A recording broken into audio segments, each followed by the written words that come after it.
সীমান্তে অস্ত্রসহ গরু চোরাচালানকারীদের ধাওয়া করছিলেন ভারতীয় সীমান্তরক্ষী বাহিনী বিএসএফ এর এক জওয়ান। এক পর্যায়ে কুয়াশার কারণে পথ হারিয়ে ফেলেন তিনি। ঘুরতে ঘুরতে দহগ্রাম আঙ্গরপোতা সীমান্ত দিয়ে বাংলাদেশের ভেতরে প্রবেশ করেন ওই বিএসএফ সদস্য।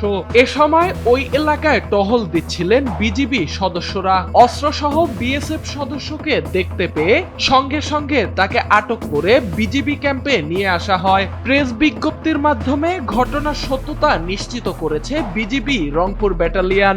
আটক বিএসএফ সদস্যের নাম বেদ প্রকাশ। তিনি 174 বিএসএফ ব্যাটালিয়নের সদস্য।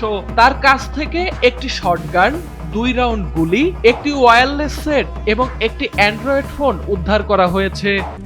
RICL TMX, যুগের পর যুগ স্থাপনা থাকে মজবুত।